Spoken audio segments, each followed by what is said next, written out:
Hare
Vaishnava Sadhusanga ki, Srimad Bhagavatam class ki, Srila Prabhupada ki.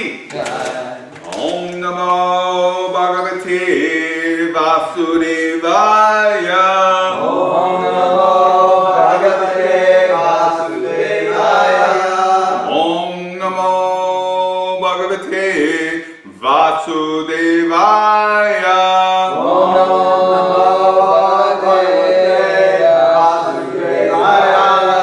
Om Namo Bhagavate Vasudevaya. Om Namo Bhagavate Vasudevaya. Narayanam Namaskritya. Narayanam Namaskritya. Airam Chaiva Narottamam.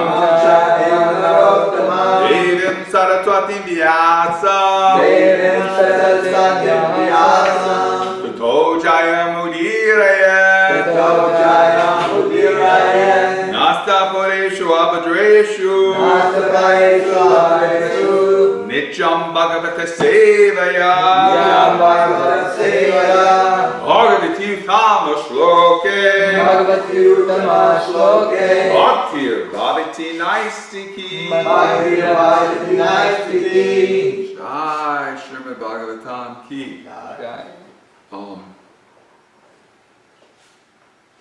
So, our verse today, on the board it should be verse number 50, am I correct? Yeah. Jai. So we're going to repeat the Sanskrit. Here goes. Nishpatitam. Nishpatitam. Devakrityam. Devakrityam. Nishpatitam Devakrityam. Nishpatitam Devakrityam. Avasesham. Avasesham. Pratikshate. Pratikshate. Avisesham pratikshate. Avasesham pratikshate. Tavat. Yuyam. Abhikshadvam. Abhikshadvam. Avadyuvam abhikshadvam. Avadyuvam abhikshadvam. Bhavid. Bhavid. Yavad. Yavad. Ihishwaraha. Ishwaraha. Bhavid yavad ihishwaraha. Bhavid yavad ishwaraha. Nishpaditam devakrityam. Nishpaditam devakrityam. Avasesham pratikshate. Avasesham pratikshate. Avadyuyam abhikshadvam. Avadyuyam abhikshadvam. Bhavadyavad ihishwaraha. Bhavyavad ishwaraha. Ishpaditam devakrityam. Nishpaditam devakrityam. Avasesham pratikshate. Avasesham pratikshate. Avadyuyam abhikshadvam. Avadyuyam abhikshadvam. Bhavadyavad ihishwaraha. Bhavyavad ishwaraha.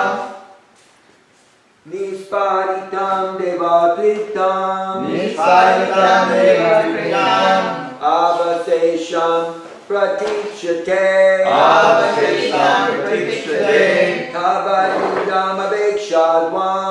Avadyuyam abhikshadvam. Bhavyavad ihishwaraha. Bhavyavad ishwaraha. Nishpaditam devakrityam. Nishpaditam devakritam. Avesham pratikshate. Avasesham pratikshate. Navadyuyam abhikshadam. Avadyuyam abhikshadvam. Bhavyavad ishwaraha. Bhavyavad ishwaraha. Nishpaditam devakrityam. Nishpaditam devakritam. Avashesham pratikshate. Avashesham pratikshate. Tavadyuyam abhikshadvam. Avadyuyam abhikshadvam. Bhavyavad ihishwaraha. Bhavyavad ishwaraha. Nishpaditam devakrityam. Nishpaditam devakritam. Avashesham pratikshate. Avasesham pratikshate. तावदीयुयाम् अवेक्षाद्वाम् भवेत् यावत् अहेश्वरः Is there a dot under the H, the last H? There is, yeah. There's a dot under it? They're supposed to be. Blanket? Uh-huh. Yeah. Sorry, I missed it. Uh-huh. Yeah, that means that. Mothers? Nishparitam deva krityam Nishparitam devakrityam avashisham pratikshate avashisham pratikshate tavadyuyam avekshadvam babedyavadiheshvaram Nishparitam deva krityam Nishparitam devakrityam avashesham pratikshate avashesham pratikshate Navadyutyam avekshadvam Navadyuyam avekshadvam Babedyavad ishvaraha Bhavayavadeshwaram Nishpaditam performed Devakrityam Devakrityam what was to be done on behalf of the demigods. Avasesham the rest. Pratikshate being awaited. Tavat up to that time. Yuyam all of you Pandavas. Avekshadvam observe and wait. Bhavet may. Yavad as long as. Iha in this world.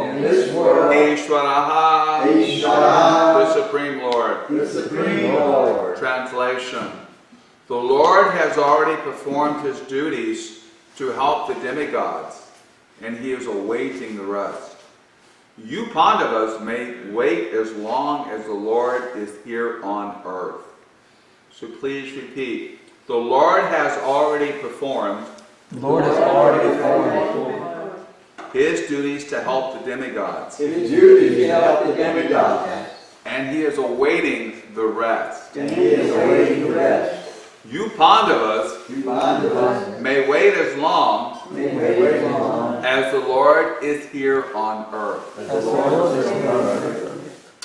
Purport by His Divine Grace Srila Prabhupada. The Lord descends from his abode, Krishna Loka, the topmost planet in the spiritual sky, in order to help the demigod administrators of this material world when they are greatly vexed by the asuras, who are envious not only of the Lord but also of his devotees. As referred to above, the conditioned living beings contact material association by their own choice, dictated by a strong desire to lord it over the resources of the material world, and become imitation lords of all they survey. Everyone is trying to become an imitation god. There is keen competition amongst such imitation gods, and such competitors are generally known as asuras. When there are too many asuras in the world, then it becomes a hell for those who are devotees of the Lord. Due to the growth of the asuras, the mass of people who are generally devoted to the Lord by nature and the pure devotees of the Lord, including the demigods and higher planets, pray to the Lord for relief. And the Lord either descends personally from his abode or deputes some of his devotees to remodel the fallen condition of human society, or even animal society. Such disruptions take place not only in human society, but also among animals, birds, or other living beings, including the demigods and the higher planets. Lord Shri Krishna descended personally to vanquish asuras like Kamsa, Jarathan, and Tishupal. And during the reign of Maharaj Yudhisthira, almost all these asuras were killed by the Lord. Now he was awaiting the annihilation of his own dynasty, called the Yadu Vamsha, who appeared by his will in this world. He wanted to take them away before his own departure to his eternal abode. Narada, like Vidura, did not disclose the imminent annihilation of the Yadu dynasty, but indirectly gave a hint to the king and his brothers to wait till the incident happened and the Lord departed. Jai. Sanishparitam devakrityam avasesham pratikshate tavad yuyam avikshadvam bhavid yavadihishvara. The Lord has already performed his duties to help the demigods, and he is awaiting the rest. You Pandavas may wait as long as the Lord is here on earth. Jai. Om Mingara Tamarandasya Gana Gana Shalakaya Chakshoni Metamyena Tasmai Shri Gurave Namaha. I offer my respectful obeisances to His Divine Grace, Srila Prabhupada, who has opened my darkened eyes with the torch of knowledge. I offer my respectful obeisances to Him. Savai Pumso Paro Dhammo Yato Bhaktir Adochite Ahaituki Abhita Iyatma Supersedity. The supreme occupation for all of mankind is for everyone of all race, colors, capacities, economic statuses to engage in the trance and loving service of the Supreme Personality of Godhead. That service must be ahaitiki abhihita, uninterrupted and unmotivated, and in order to satisfy the self. So, if we can just take a big breath 1 second and just understand how blessed we are to be in the presence of the Bhagavatam. The Bhagavatam is a direct inside link to the Supreme Personality of Godhead. Prophet said many times over and over again, these books are deities. These books are none different than Krishna. And by reading the Bhagavatam and by hearing the Bhagavatam, we are privileged to have an inside chance or opportunity to hear the transactions, the transcendental transactions of the pure devotees. By hearing what the pure devotees say, by reading their pastimes, by remembering their Leela, our heart becomes purified. Nasta pareshu abhadreshu. So this is quite an opportunity to hear the Bhagavatam and to read Prabhupada's translations of the purports of the Bhagavatam. And I hope I can just repeat the words of my spiritual master and talk to you on the essence of Bhagavatam and somehow or other help you remember Krishna today.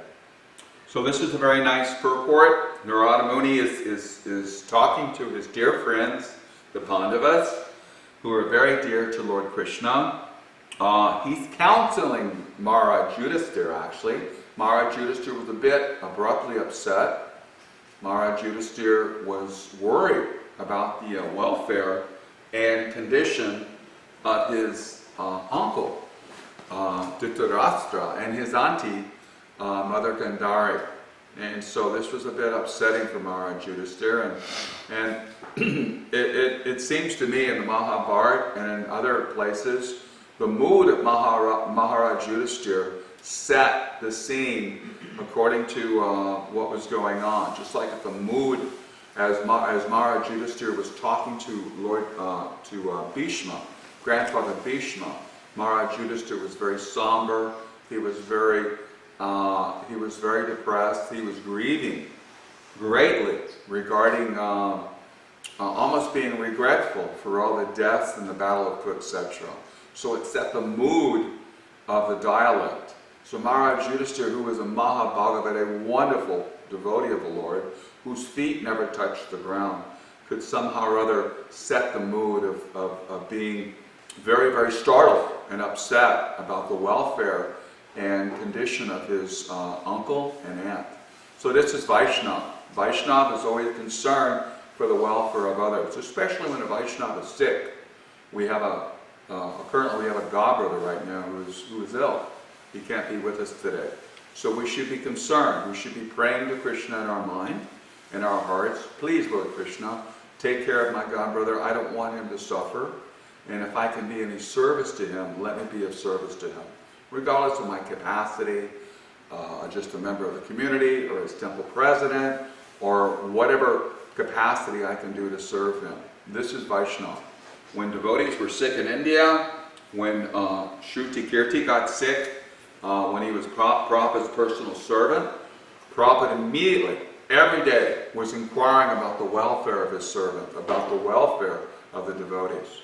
So this is Vaishnava, very sensitive to the needs of the Vaishnavas, the other devotees. So this is important that we follow in Prabhupada's mood, and we take care of the necessities and the welfare of the Vaishnavas. So Maharaj Yudhishthira is being counseled very nicely by Narada Muni, who is the tramp little spaceman, who always appears at the right time, at the right moment, in the right circumstances. Jai. So this is what so is blissful about Narada Muni. As referred to above, Prabhupada talks about how the living entity, because of his minute tashtati, shakti independence, he chooses to enjoy material association. And he has a strong desire to lord it over material nature. Prabhupada says twice in the purport, everyone is competing to imitate God. Actually, there's many imitation gods, many competitors. And why are people imitating God? Because they want to be adored like God. It's like we look at God, Krishna, Bhagavan, he has 6 qualities. His qualities of power, all powerful.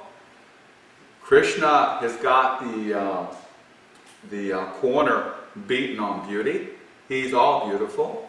Krishna owns everything. Forget about billionaires and millionaires. He is the wealthiest. The most famous? God is the most famous. No one can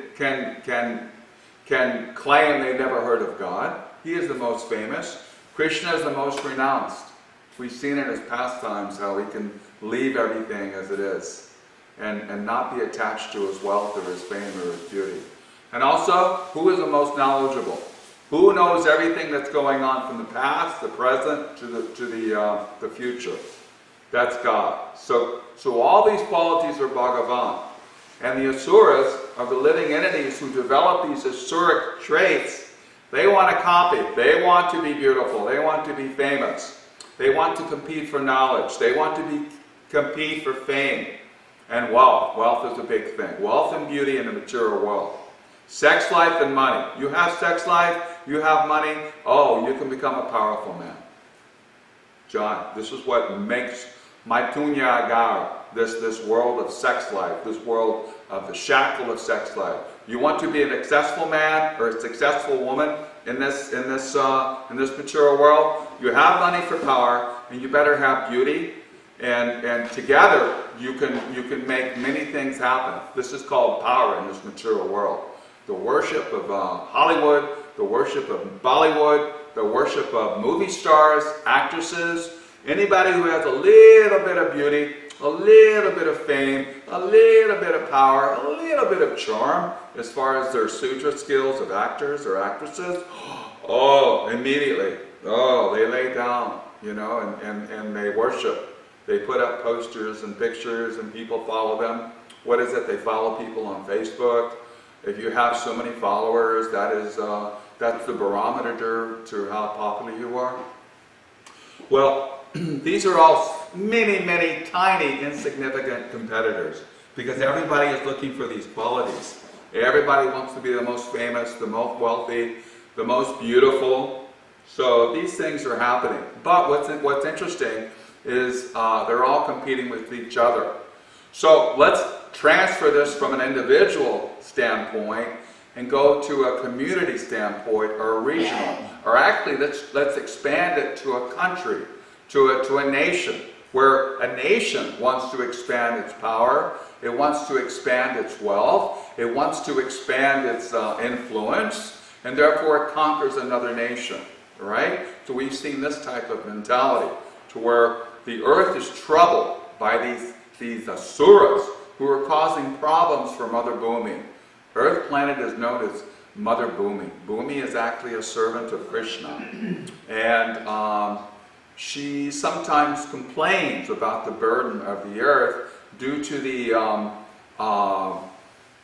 canvassing and the increase in non-devotional type of personalities who are very powerful, and they have armies and they have soldiers, and they're meant basically to destroy things and cause disruption and chaos in people's lives.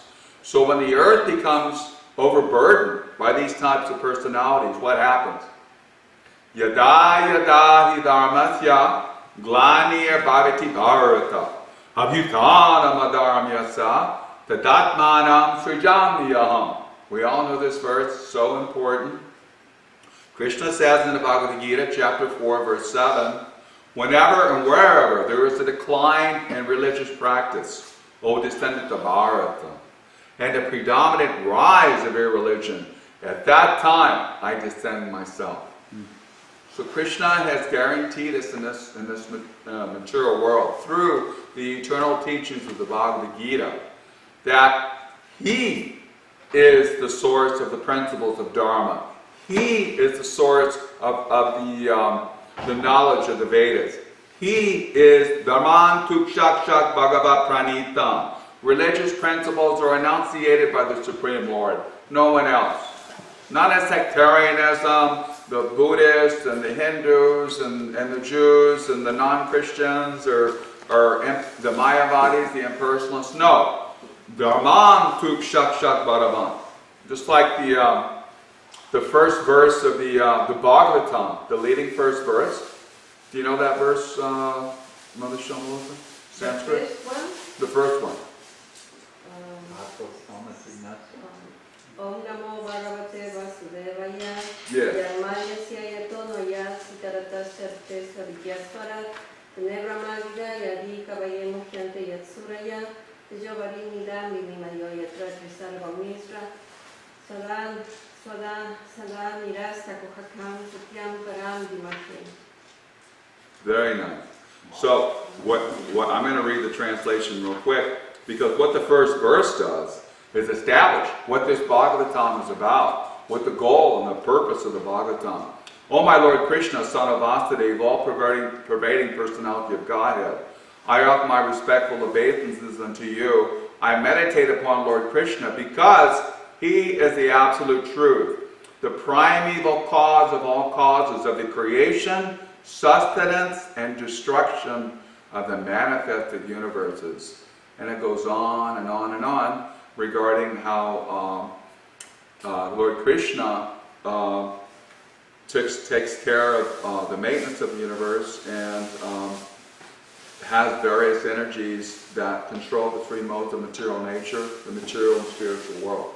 So, Krishna, He appears Himself, or Prabhupada says in the purport, He sends His representatives. And we've seen that in other religions, how we know the Christianity understanding that Lord Jesus, who has been compared to a Sakshavesha avatar, who came here many, many centuries ago and who spoke in the Middle East about the understandings of God.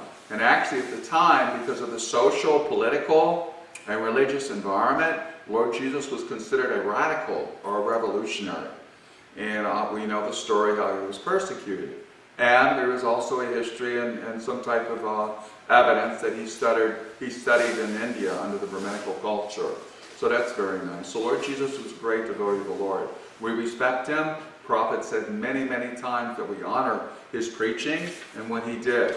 So one person, centuries ago, hundreds of years ago, dared to speak about God consciousness in a very conservative, very socially tight, and a very politically tight society. He dared talk about God. He dared talk about the transcendental understanding of God. That God is actually beyond our social, our political, our economic, and our mental capabilities. He is a transcendental personality. So Jesus, because of his frankness and his openness, and because of the political situation, was persecuted. So similarly, when Prabhupada came to the Western world, he was very, very worried. He had so many, I shouldn't say he was very worried, but he was concerned because he had read and heard so much about the Western people, how they were atheistic, very much against devotional service, and they would be very hard to preach to and talk to. And one thing that I heard the devotees talk about, and the first devotees, namely Mukunda and Gargamuni and Satyarupa, is that when Prabhupada was in Butler, Pennsylvania, being the host of Sally Agarwal and her husband, he was very pleased to see so many churches around the area. And of course, Butler, Pennsylvania, if you've ever been to it, it's kind of like right there in northwestern Pennsylvania, and it's just like, you know, kind of like the heart of middle America. And Butler's a quaint little place. Whenever I used to go by it, I'd always remember Prabhupada and chant my obeisances. Very, very quaint little town. But Prabhupada back in the 60s, when he was there, 65, 66, he was very impressed that, yes, these American people, these Western people, naturally, they have devotion. Naturally, they are God conscious. This needs to be developed. It needs to be reconstructed and purified. So this inheritance, this tendency to accept God and to worship God is there, much less than the Western culture, which is known for awful things, such as cow killing and engaging in so many abominable activities. So, getting back to the Lord's position, because he is Vishnu, and he empowers Lord Brahma, and of course he empowers Lord Shiva, who is a different tattva. He is not Vishnu tattva, he's not Jiva tattva. Lord Krishna is ultimately responsible for the administration of the universe. He puts devotees in charge, just like President of the United States has a cabinet. You have health and welfare, you have Secretary of Defense, you have Secretary of Homeland Security, you have different cabinet members who are in charge of different varieties of duties. So similarly, Lord Krishna also has cabinet members who take care of the maintenance of the universe. But ultimately, because he is the Supreme Lord, he is in charge, and he ultimately makes the ultimate decision for what happens in the universe.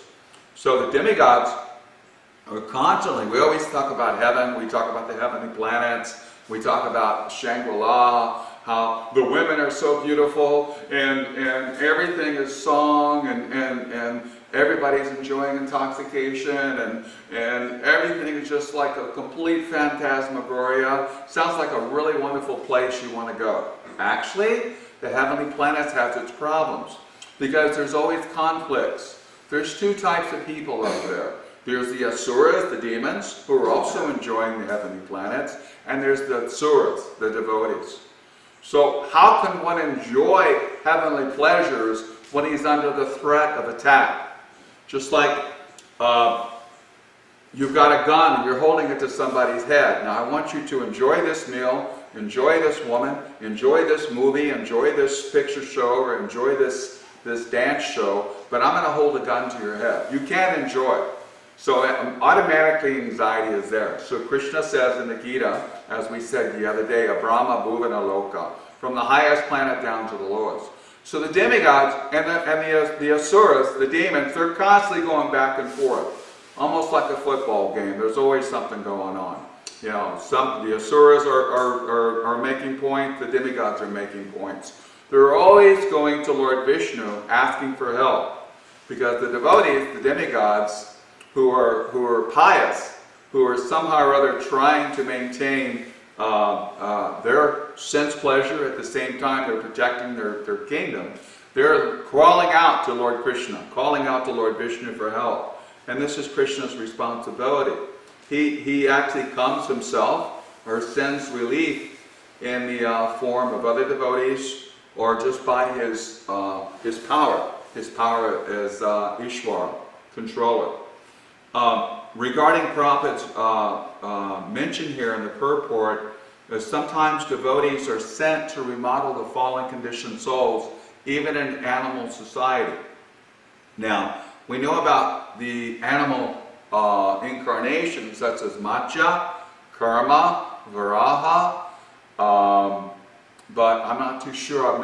I've never read much information about the other incarnations, the other species of life. What's interesting is there may be more literature and more information on the Bhagavatam and other sections of the world that we don't know about yet. So that's something to think about. So Narada Muni, who is a self-realized soul, he's not affected by eternal time. He has a clear picture of what has happened in the past, what has happened in the present, and what is happening in the future. So the self-realized soul, he can predict the future. He can not only predict the future, he can visualize the future. And Narada Muni is giving a hint here how the Pandavas, they may wait as long as the Lord is here on earth, because eventually the Yadu dynasty will self-implode. And we know the past time how that eventually happens. But it was all predicted. So what is going on here? Actually, they're wrapping up this Leela. This Leela is coming to an end. The Leela, the rasa between the Pandavas and the reign, the dynasty, and they're about to go back to the spiritual world. So Krishna is always with his devotees. He takes care of his devotees, and he doesn't leave without them. So everything is being arranged by his mystical power. And Narada Muni, who can foresee all this, is just giving a slight hint that this will take place in the years ahead. So this is really nice and very significant. And we also have an experience of Prabhupada's vision, Prabhupada's words, who are also not altered by time and not altered by limited senses. Prabhupada saw what this Hare Krishna movement was going to be. Bhaktivinoda Thakur predicted this Hare Krishna movement to amass and come together. Bhaktisiddhanta Saraswati Thakur also predicted and knew Prabhupada would take this movement, Lord Chaitanya's movement, to the West. And here we are, somehow or other, fortunate enough to assimilate, to be accepted in association with devotees, to be so lucky and so fortunate, Kona Bhagavan, to somehow or other come in contact with devotional service in this lifetime. No telling how many other lifetimes we've tried. And now we have the opportunity to not only hear the Bhagavatam, but take the principles of the Bhagavatam and teach it to others. So is that not a great situation for everyone? Everybody agree? Jai. So we have a responsibility. Vaishnavas have a responsibility. Devotees who have heard nicely, they can preach nicely. We have all a responsibility to share this message, to share this knowledge with the conditioned souls, to share this with people who are pious, who are innocent, who are inquiring about God. So there's three types of devotees. We have a Kanishta Adhikari. He's the beginner. He's a neophyte. And after a little bit of training, well, training is essential. We'll talk about that in a second. After a little bit of training, he understands Krishna is on the altar. Okay? He doesn't understand his relationship with senior devotees or junior devotees. He doesn't understand that. He doesn't understand the envious or the innocent. All he knows is Krishna's on the altar. Okay? And he's learning the basics about what devotional service is. Now, that's Kanishta. Alright? He doesn't show proper respect. He hasn't been trained, or he hasn't reached the time frame for showing proper respect for seniors, for advanced devotees. He doesn't know that yet. All he knows is Krishna's on the altar, and that's his focus. Alright? That's Kanishta. He's not able to preach yet. Madhyamadikari. Very important devotee. The Madhyamadikari is the middle devotee. He sees Krishna on the altar, He sees Krishna also in the hearts of other devotees through knowledge, and he respects Vaishnavas. He understands the Guru. He's accepted the Guru as a transcendental personality. He sees the senior devotees and he offers his obeisances, and he preaches to the innocent. He avoids the ignorant and the foolish and the envious. He avoids the envious. So Prabhupada, the purport talks a little bit about envy here.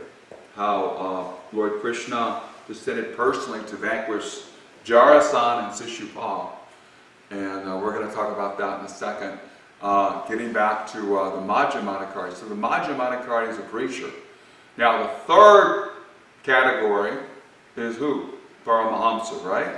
Pradhakacharya. The Paramahamsa, the swan-like personality, as his divine grace. He is transcendentally engaged in pure devotional service. Now, the Uttamadikari can step down to the Madhyam level and preach Krishna consciousness. He can do that. He can go back and forth. So this is Prabhupada's position. Prabhupada preached to the innocent. He avoided the envious, avoided the ignorant. And of course, Lord Chaitanya, his mercy is flowing to everyone, regardless of who they are, how unqualified they are. This is the Hare Krishna movement. So we as devotees, as Vaishnavas, I don't care if you're a Bhakta, or you're an aspiring devotee, or you're a senior grand disciple of Srila Prabhupada, or you're a disciple of Srila Prabhupada, everyone should aspire for Madhyam. Madhyamadikari.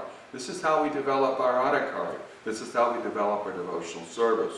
We become fixed in Prabhupada's books, and we develop what? We develop compassion, and we develop the understanding of what Prabhupada's desire is, to go out and preach this Hare Krishna movement, and to help people who are suffering in this perplexities of this material world. All right? And I'm going to talk a little bit about Sishupal, then we're going to wound it up. Are there any questions so far? Sishupal. Sishupal was an interesting personality in Krishna Leela. And who was Sishupal? And I'll give you a hint. It was his last hurrah in the material world. Who was Sishupal? Why was Sishupal? Who? Jai. Jai. He was either Jai or Vijay, because he was also teamed up with an asura called Danvantarka, right, Yogi? Have you heard that one? Dantabakra. Yes. Anyway, Sishupal, talk about envy. Envy is a very, very detrimental quality in this material world. Sishupal was arranged to marry Rukmini. We all know the Leela, the pastime that Sishupal was supposed to marry Rukmini, and her elder brother, made the arrangements. His name was Rukmini. So Rukmini did not want to marry Sishupal. Rukmini was a very, very beautiful princess. She was very popular with her entourage, very popular with the people. And somehow or other, Rukmini had it in his mind or his head, because he couldn't stand Krishna. He wanted Rukmini to marry the prince Sishupal. So she was a very popular prince, and upon it's described in Krishna book, upon reaching the stage where all the princesses were just, completely aghast at her beauty. She was only a little young girl, but she was so beautiful, an expansion of the goddess of fortune. Krishna immediately walks up, grabs her, places her on his chariot, and just takes off. And it's like everybody is so stunned by this, we can't believe it. And Prabhupada describes the action just like a lion grabs a deer. So Krishna grabs Rukmini and kidnaps her in the spirit or the activities of a Kshatriya. And everybody eventually gets furious.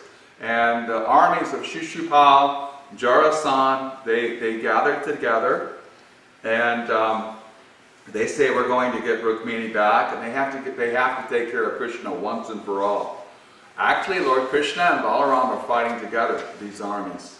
And so finally, after realizing day after day after day, their armies are losing, Jarasan and Shishupal have a little powwow, a little meeting. And they realize that this fight and this war, Jai Tulsi Devi Ki, Namo Vishnu Padaya Krishna Prasthaya Vidalaya Shri Bhaktivedanta Swami Vikanaya Namaste Saraswati Devi Gaurava Vichani Session. They understand that this war is not worth one person's honor, Shishupal. So they decide to let bygones be bygones, and they lose the fight. Krishna and Balaram are too much. So Rukmi is still running around. Actually, Rukmi had tried to attack Krishna personally. He said, "That's it, I'm fed up, you're just a cowherd boy," and he went for it, and he tried to attack Krishna. He had weapons. Every time he pulled out a weapon, Krishna took his bow and just completely smashed it. He took a sword, Krishna smashed it. He says, "You can't do this to me." And Krishna had previously promised he would not kill him. But ultimately, I think it was, he had 99 blessings and At 100. he had 100. He had 100. And he just ran out of time and ran out of blessings. So eventually Krishna gave him the Sudarshan, took off his head, and he merged back into the body of the Supreme First, Lord. Krishna had to stop the Bhima from killing him. John. Wanted to kill him too. So actually, that was interesting. That was for Shishupal. So Rukmi was very, very adamantly against Krishna. He also attacked Krishna. And ultimately, Rukmini, who loved her brother very much, she's a woman, that was her brother. "Please, Lord Krishna, don't kill him, don't kill him, don't kill him." And because they had just gotten married, and Rukmini was so charming, Lord Krishna, who was so sweet and sometimes swayed or lovingly manipulated by his devotees, said, "Okay, no problem." So what did he do? He took his sword and botched his haircut, like shaved off his mustache and his beard. And for a Kshatriya, that is dishonor. You know, you didn't get killed, but you came back from the battlefield. You lost, and you had your head shaved or you had your haircut done. Awful. So Krishna, in a way, took care of Rukmi. And of course, as Arjuna says in the Bhagavad Gita, dishonor is worse than death. For a Kshatriya, it's quite a slap in the face. If we could only try to realize that. So I'm about to finish class. Are there any comments or questions that I can help you with? If not, we're going to close it. Hare Krishna. All right. Oh, sorry, I don't have my glasses. A couple of things Yeah. I'd like to add to Shishupal, according to what I've seen or heard. He had 100 times he can bless him or say whatever he wants to say. Imagine the tolerance of Krishna on that. Yeah. But here, Shishupal is thinking, he's not going to be counting all this time. So he took a peacock feather dog, can you believe? He took a peacock feather, and as he wants to be ahead of Krishna, so every time he bless him, he'll pluck one and put it away. So that means he's counting. So he's thinking, "Oh, I'm going to count. He's not going to give me. When I come to 99 or 98, I'll stop." That's what his idea. But when he was on the roll, just saying things about Krishna, Yeah. he forgot. He forgot the numbers he's counting, and then he didn't realize at the moment he forgot, and then the Sudarshan Chakra is coming, and he has his peacock feather, and I thought he got it, but he didn't, so that's how Krishna got it. So this is envy. That's one thing, and then another thing is that about this preaching you're talking about is really interesting. I get people there all the time.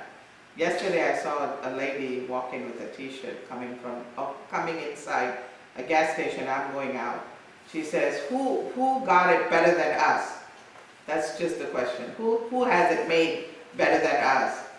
And I really stopped and thought about it. I wanted to answer that question, and then I just said it to her really loudly. I said, "I think it's God." She goes, "Amen." Those Christians out there, they are preaching, in different ways, you know, I get it all the time. There's another lady who goes to Shanti.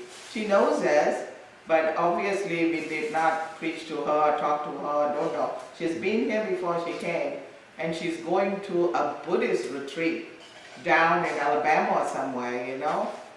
They're teaching different things, and it's time for us to like really reach out, talk to people who comes here for Sunday feast, or anybody. We should have a plan, you know, if they're ready over there, different people. And then she said she had a dream to walk into good karma. And so when she walked in and she's telling me all these things, I'm like, I don't want to like bust her, you know, don't go there. So I got some flyers, Yoga Prabhu has a bunch of these. I gave her all that flyers, I said, go read everything, you know, and then come back, and she's coming, so she might come this Sunday. Oh, nice. So we have to be aware about this. Yeah, Maharani, you have to be available to them. Yeah. You know, oh no, I'm busy. And no I'm busy, time came, yeah. You know, I'm busy, I gotta eat Maharani. No, Krishna has sent a soul. Kona Bhaktivan, it's just his first time, his or her first. What a difference it is not seeing the deities. It's like a day without sunshine, isn't it? Anyway, Krishna has sent a soul to enter in. Once they enter that door, their life is changed forever. The blessings that Krishna will give them just by opening that door and seeing the deity is described in Nectar of Devotion. So many simple activities fly away like a bird. So Krishna has sent that soul, Ishvara Sarvabhutana.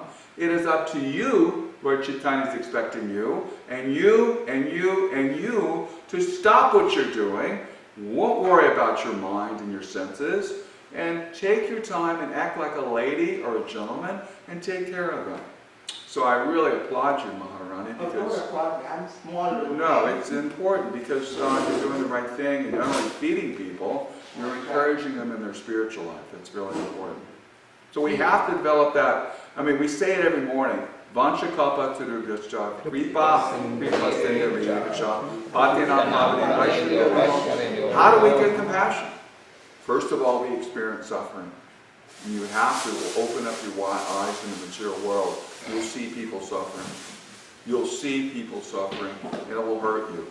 The more you become purified, the more your devotional service manifests in your heart, the more you'll be sensitive to pain. I guarantee you, you'll cry when you see these things. And more somehow or other, by Krishna's mercy, you'll develop the qualities of compassion. Real compassion means giving people Krishna. Not a Band-Aid, not a cookie, unless it's prasadam, not a coat, not a car, you know, not old clothes. No. Real compassion means giving people Krishna in some form or other. A holy name, Prabhupada's books, seeing the deities, or prasadam. That's real compassion. We have to develop that. And by developing it, Krishna will send these people, and it's happening. It's happening. Yes, Mother. We know that the deities do not need us. We need them. It's a training for us to develop love for God, to develop personal relationship with God. And we know that the deities, and under any circumstances, the deities are eternally beautiful. They don't need us. But at the same time, and we are talking about preaching, Srila Prabhupada over and over and over emphasized in his letters regarding the worship, how important it is for us to attract especially new people. Because Prabhupada say, if we see and if the new people come to the temple and they see the form of the deity, beautifully dressed, decorated, nicely, of course people are not going to realize that, but if we serve the deities nicely with nice prasadam, dressing them, decorating, cleaning, maintaining the whole atmosphere nice, the people will be attracted. And we know that. I always tell the story of my mom visiting the temple in Lima, Peru one time. And she always tell me, sometimes I don't understand so much the things you guys do, but one thing I really like, she said, is how beautiful you, and she means the devotees, not her daughter, but she said how the devotees take care of the deities. They look so beautiful. We cannot do that in the Catholic Church, yeah? And she saw the Murti of Prabhupada in Lima. And she walked away, and then she turned and she said, somebody is looking at me. And she told me somebody was looking at me, and then she turned back, and it's just the Murti of Srila Prabhupada. And she thought that it was a gentleman really calling her, looking at her, so it is very important that, and I know you wanted to talk something, but probably we don't have the time about the training. Yeah. I just wanted to mention something. And I told you, Prabhu, as soon as you get, because for some reason you are very lucky, you receive all the news and the information regarding His Holiness Jayapataka Swami. On 15th of May, we are going to start the month of Purushottama, which is like a leap year in the Vaishnava calendar, in the the astrological calendar in India. It happened about 2.8 years. So 2 years, 0.8 months. So this year it started on May the 15th, and Guru Maharaj said that very soon he will give the instructions what we should be doing, special spiritual activities. But one time he was here, and it was the first day of the month of Purushottama. And he said, you can do different things, but something that is easy, for example, is put the candles, similar to what we do during the month of Kartika. Put the candles there, and I remember he asked for a ghee candle, and he started. He did the first offering, and after that, all of us, we did. So I have some candles that I got for thinking maybe next year, or this year, Kartika. But we can go ahead, we can use, and especially during the days of Ekadasi, it's very, very auspicious to do things like that. So at least for the half of the month, the second half of the month of May, I will provide the candles. If it's not candles, I will provide from my own home ghee whisk. So that doesn't have to be a burden for the devotees who are already making for the art. I just wanted to share that.